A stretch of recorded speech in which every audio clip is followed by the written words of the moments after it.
Hey, hello and most welcome to 1639 of the Heidegger series.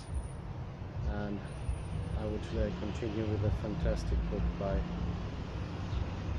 Johnston, Rethinking the Inner. Yes, reading the book is nothing less than a fantastic journey. And the unknown territory that one enters is one's regular everyday life.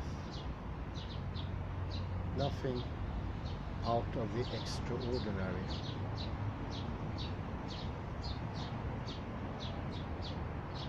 And instead of being directly revelatory, understanding when reading Wittgenstein comes in small doses over time. And I would say it's a completely different understanding than the one encounters in ordinary philosophy books and I would say much other literature. It is not an instantaneous understanding of a fact.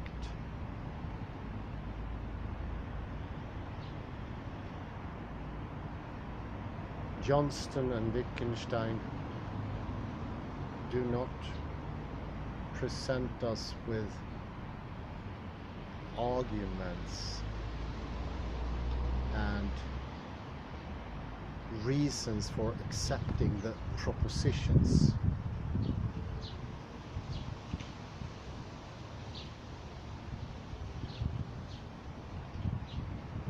It is very removed from that way of reasoning, the argumentative mood, which often encountered in philosophy books, where a proposition in an axiomatic way is laid down, and to that different arguments are added to make you accept it.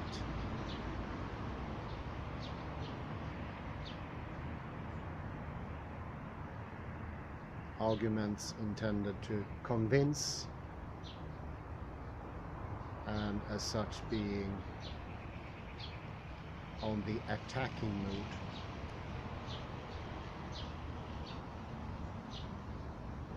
Here instead it is more like art. Things slowly are presented.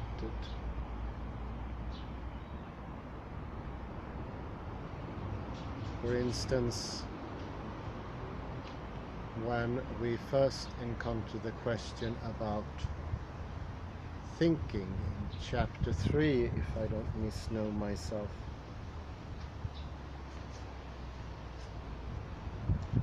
yes, the mystery of thought.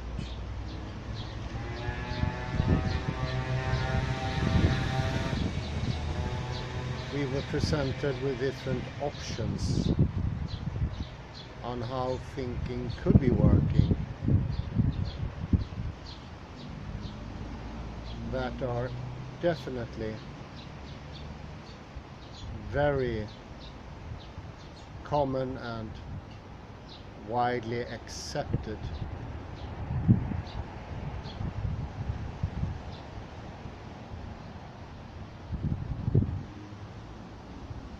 The first one of these two were that language is thinking, and a sort of inner voice, that speech that talks.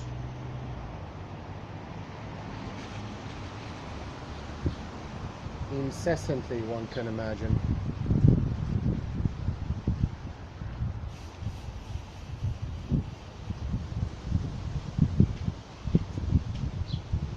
In a continuous format.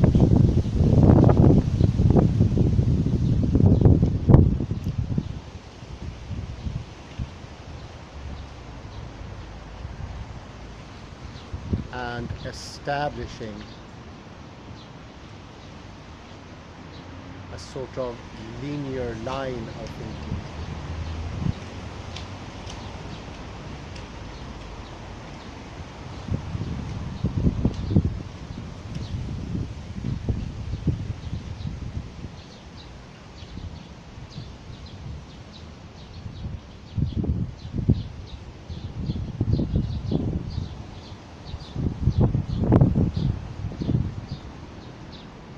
And he starts with that possibility quite openly, Johnston. He probes it. And he invites you to try it out yourself, so to speak. Would that work? And slowly we encounter problems as to, for instance, what sort of role will this inner language have, and how could it come into existence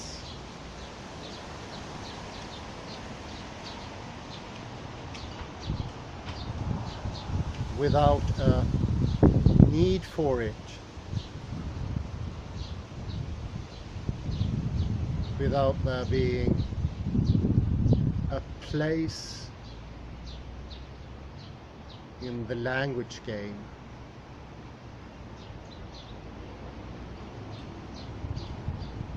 And we slowly realize, or get an almost embodied understanding, that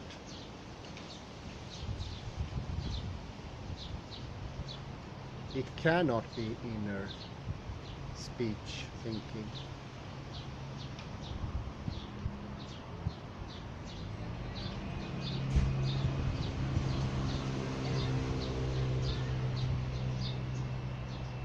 And then, as to make it even more compelling or interesting, he shows a need for another language game, and that is describing one's thinking for other people. And when doing that, describing it in words is almost a necessity, at least extremely convenient.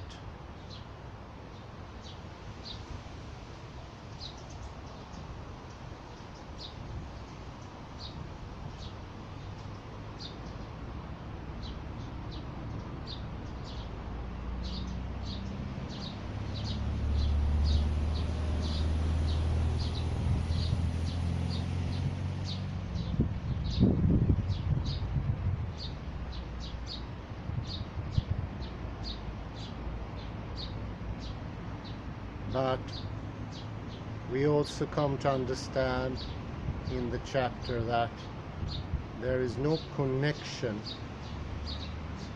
between how we describe thinking, which has its particular reasons and place, and actual, or so to speak, the language game of thinking itself.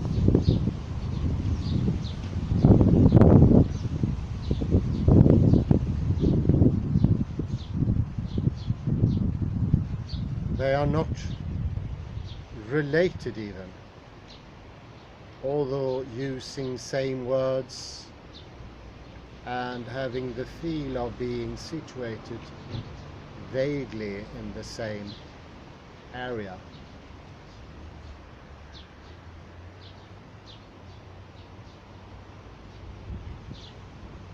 At least not very far apart.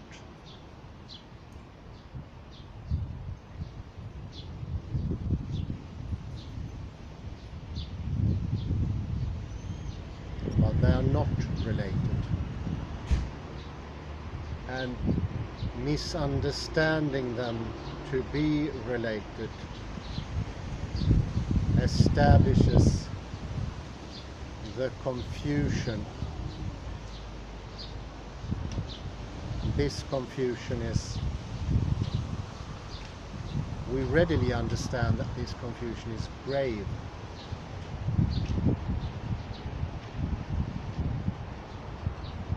And it doesn't really make any room for thinking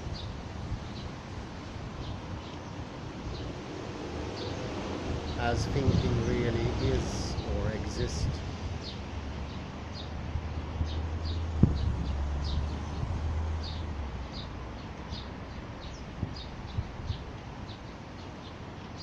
The second option is to see thinking as imagery.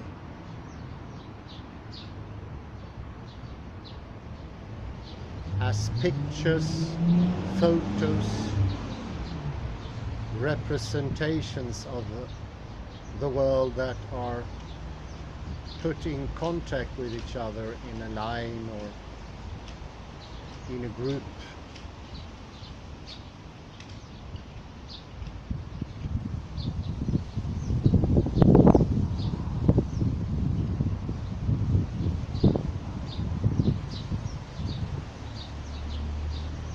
In the beginning, to me, that suggestion felt more likable once I saw certain massive errors with thinking as inner speech.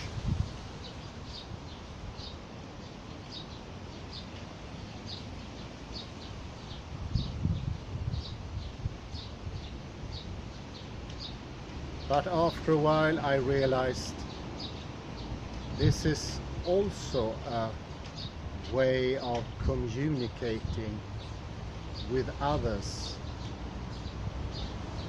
or exchanging with others and the outsideness. And that language game of thinking as picture is not related to thinking itself. Although it uses the same name, so to speak, when you think about it, or the same pictures.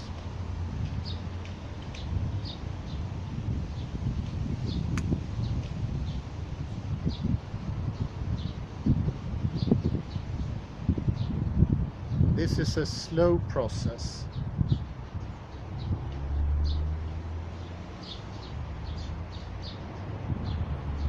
But finally,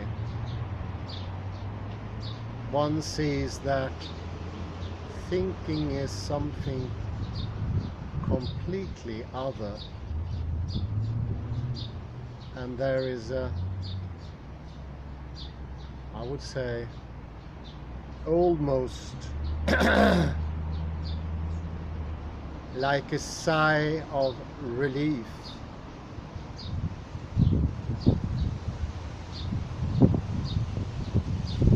And it helps thinking.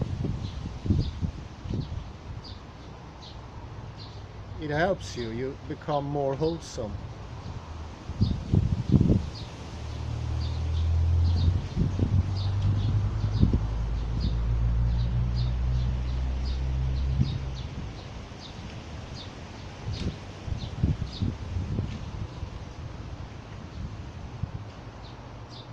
And this is one of the niceties with Paul Johnston's book.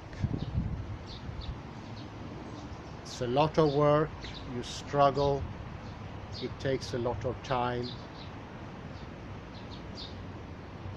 They are not like in other books, fantastic revelations, but something gets established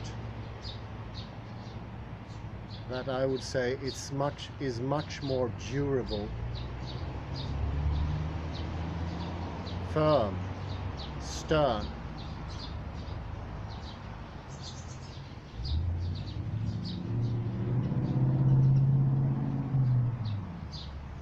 And when going to chapter 4, which has similarities to the second option of what thinking could be, is the musicality of language.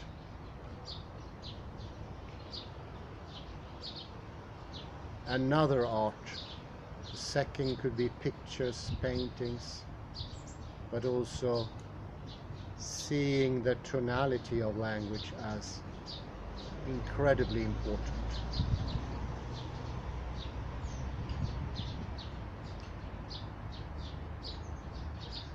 There first is mentioned that all different words have different tones to them.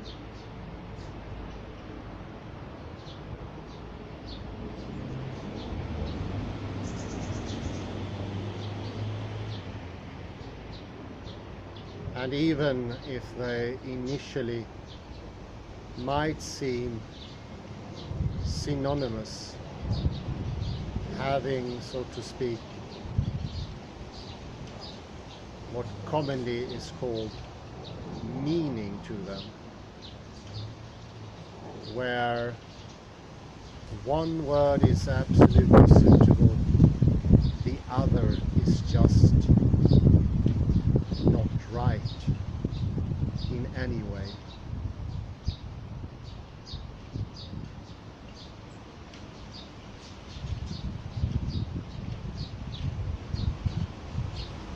It's the weight of the word,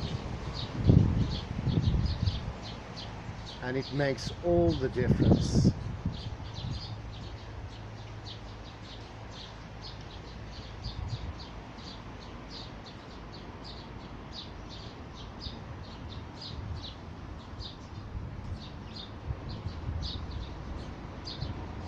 This is ignored and by most philosophers and thinkers, but not by writers and poets, and it is definitely not ignored in everyday speech.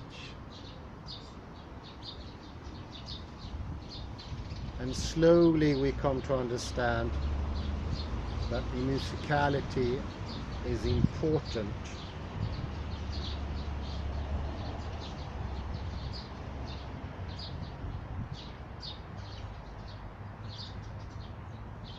As a quote on page 104. Without a doubt, it's sometimes as if I were comparing words by fine differences of smell. That is two, that is two, this is the right one. But I do not always have to make such judgments, give explanation. Often I might only say, it simply isn't right yet.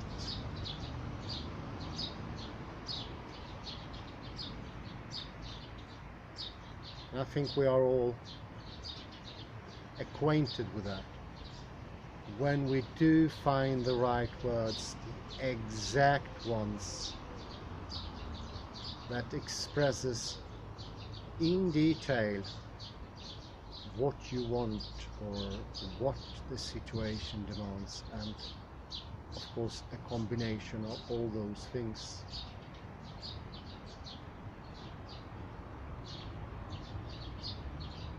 You hit it. almost like when you threw a billiard ball and you hit a grand strike. You managed, you did it.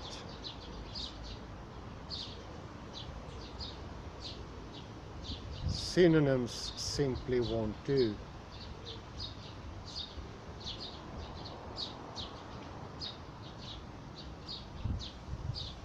That is the musicality of language, or the smell, to follow this last suggestion by Wittgenstein. Or why not the touch of language? How it feels tacitly, tactilely.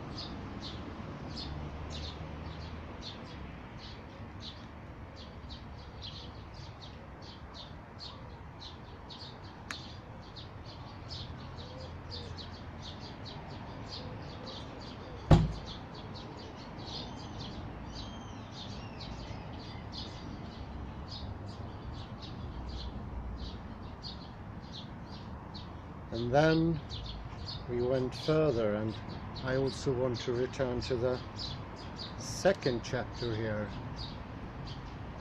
the world of the senses, because the idea that when we experience something, that there is a picture or a sort of a snapshot of reality in that very instance,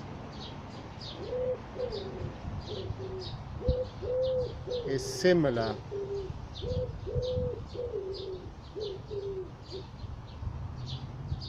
to the understanding that thinking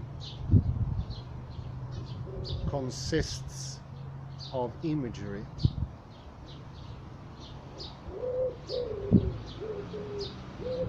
That is also as in chapter 2, I go back a bit here. I think it fits the context here. That also is an aspect of this idea of imagery.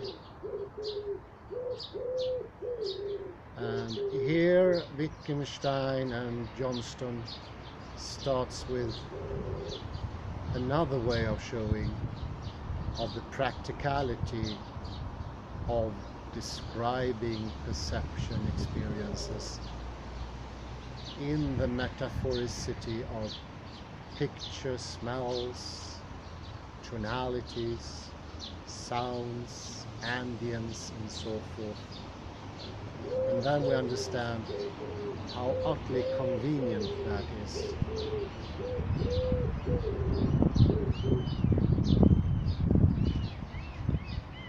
But we also understand that that outward take on it towards others and the outside, communication, if you like, has its own rules, its own games. It needs to be working, needs to have a purpose.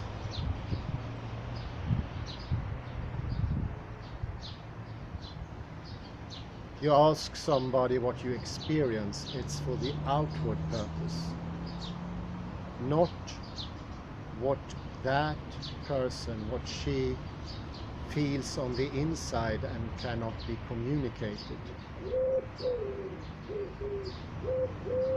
That, asking that would be an impossibility, because it wouldn't have any reason whatsoever.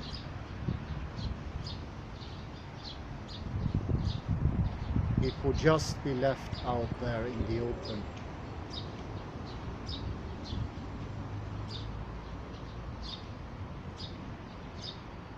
Having no purpose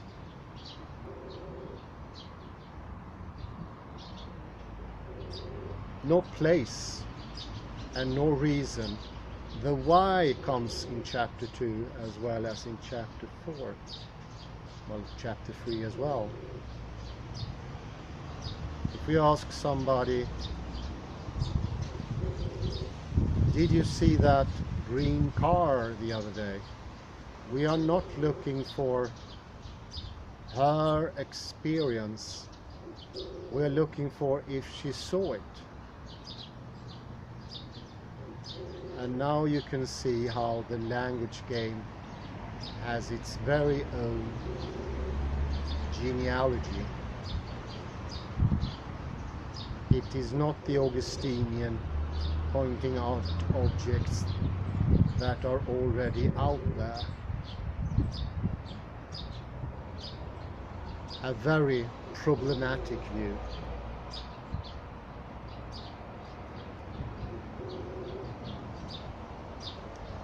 Ripe with problems that are unsolvable.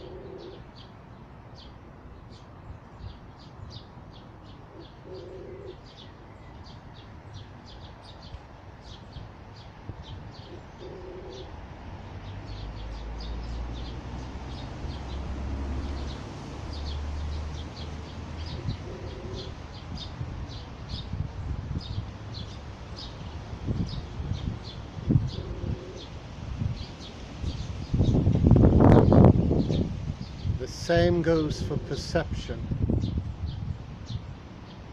Once you really understand that, why would perception be something hidden, black box thing inside of you? How can you make use of that towards others?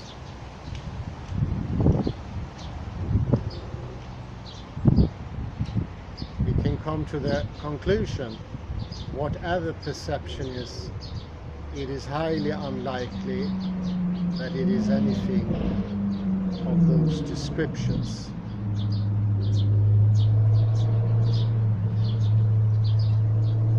Although the descriptions are needed in the communication exchanging game of purposes, history, reason, and so on.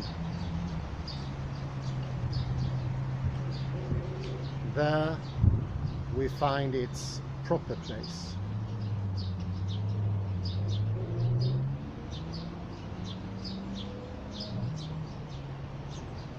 That is where it resides.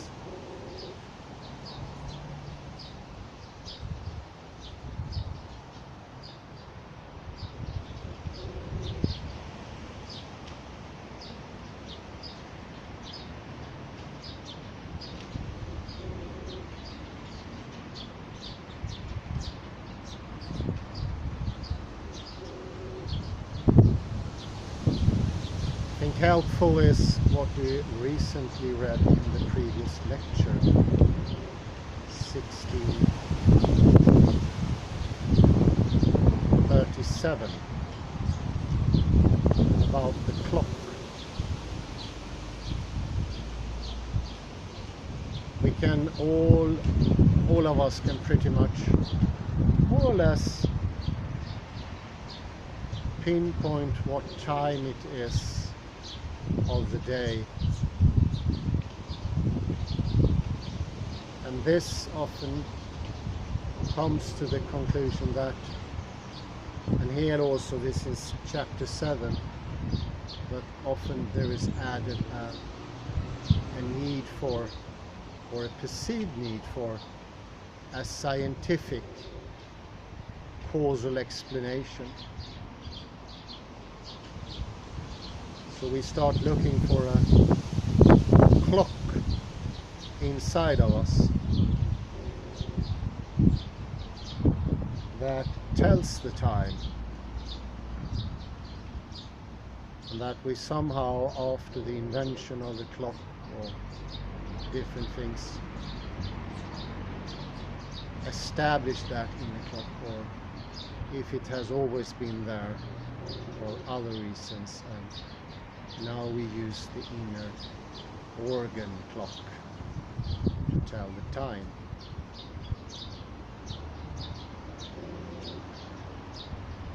And you could say in chapter 7 we are so healed, so the understanding comes easier, not as tough.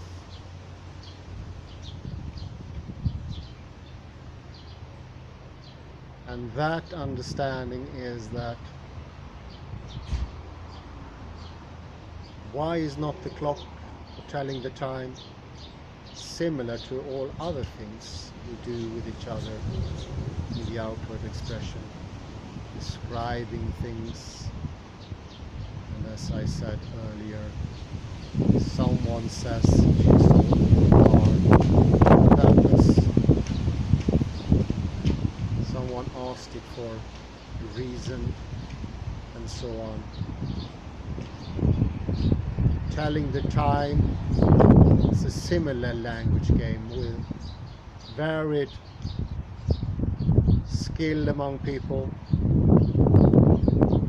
but you learn it the same way.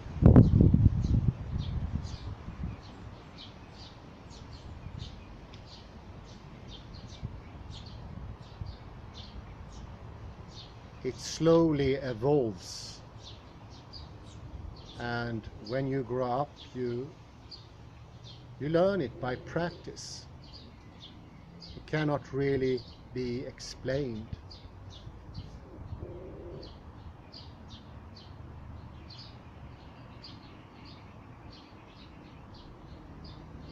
And here, of course, Wittgenstein becomes this healer of misunderstand.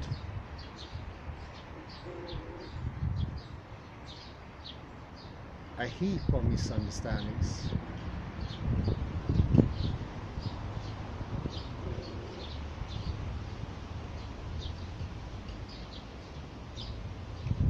A whole heap, a conglomeration of misunderstandings.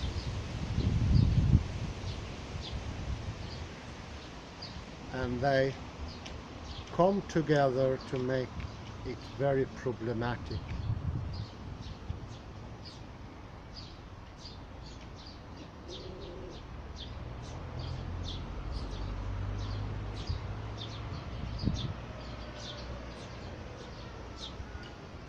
One of the pitfalls of this is, of course, the homunculus. The inner clock will in the end ask, who is reading off the clock? You see, that and many other philosophical problems that cannot be cracked comes up.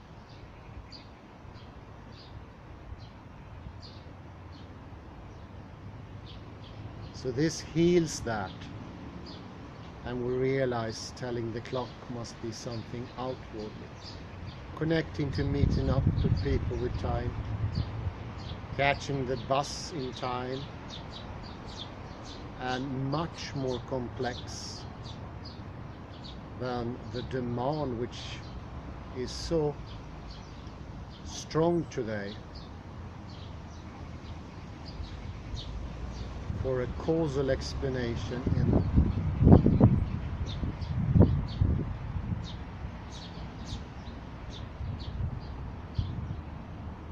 caused by the enormous success of science, made stronger, that would lead into misunderstandings and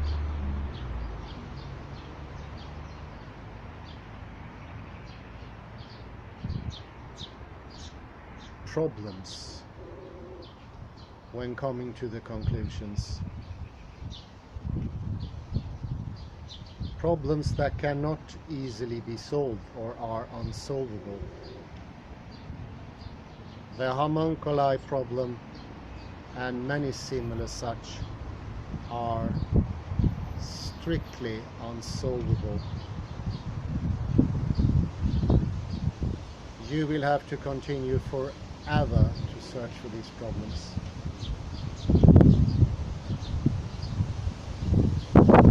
And I think that these misunderstandings, there are a lot of them, and they add up, they conglomerate, as I said. They make it even more compelling, or makes it stronger to fall into the traps. But I think we pay a high toll for them, even if we're not into philosophy. It's like not knowing how to speak your own language in a way. It's a bit misleading to say that, but it's somewhere there in that vicinity. It's not far from.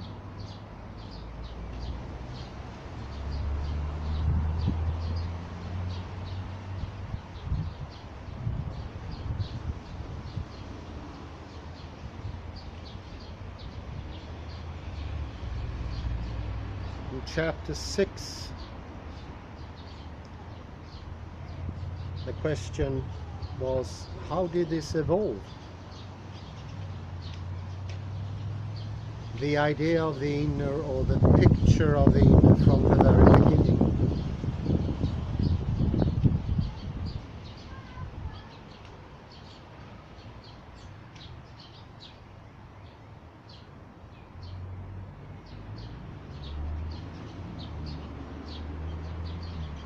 And I don't think it's so difficult. I think it was almost hinted here before.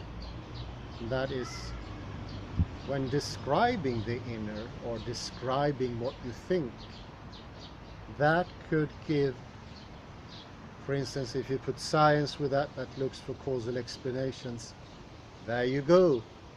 Then you have an originator, a cause for you to speak about the inner experience.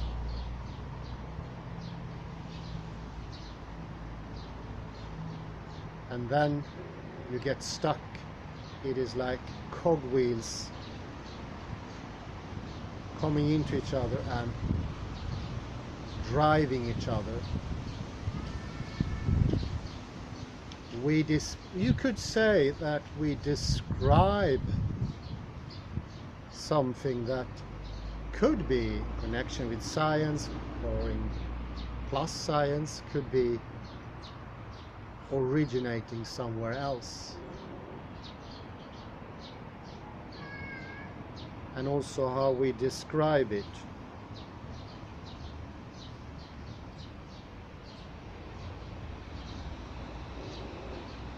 For instance, I've got pain.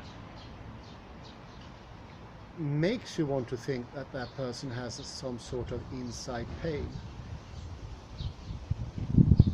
His face, his posture, all leads to the idea that there is a pain somewhere inside of him.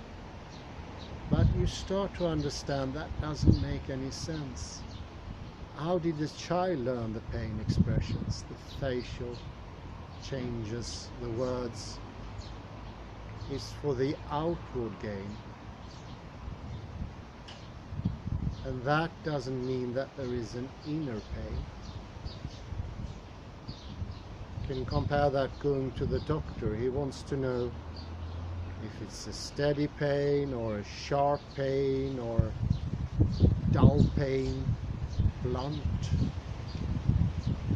He doesn't want to know what's going on inside of you, like an experience per se, with sheer innerness.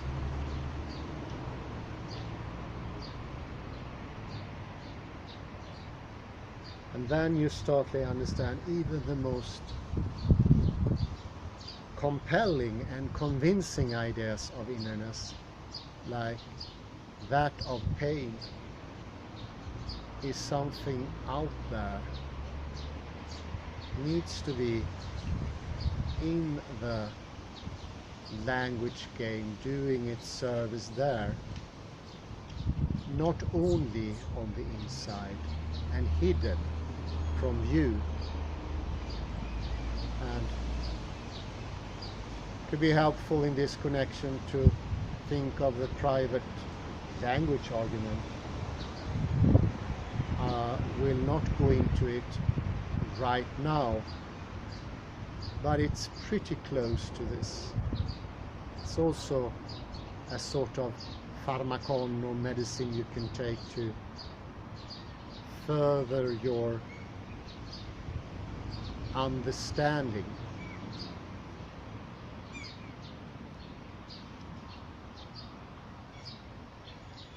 And I often think of the inner as a hidden black box, like the ones they have in airplanes. Think of a hidden black box that no one would ever open.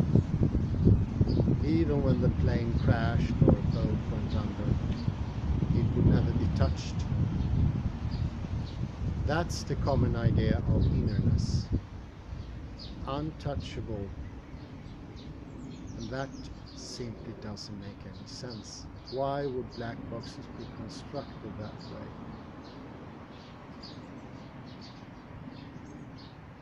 There's no reason for it, and this is why I like the book, because it speaks to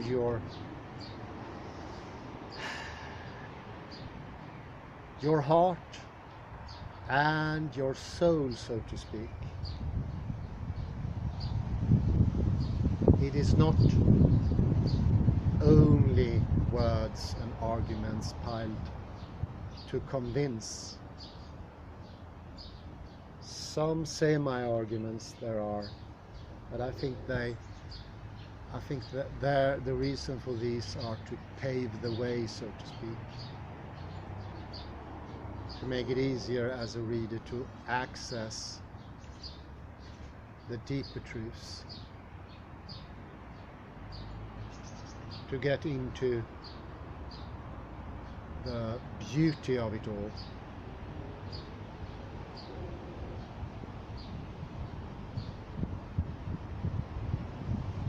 To enter deep and proper into it.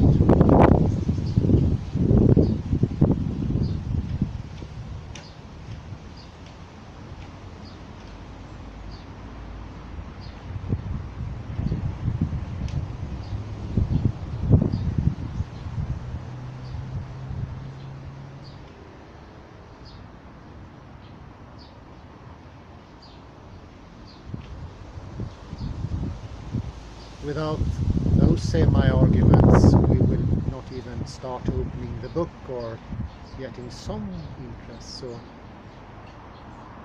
the first move has to be made in the traditional way of harsh arguing and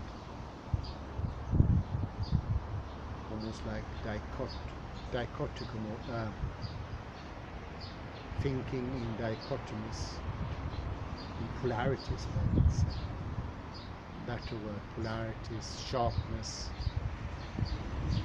either or positions, the more aggressive way of thinking. I sort of like this summarization thing. I will end here and hope this first try out of reading a whole book in one go was something likable. Thank you very much for listening, your patience. Have a pleasant afternoon, and bye bye for now.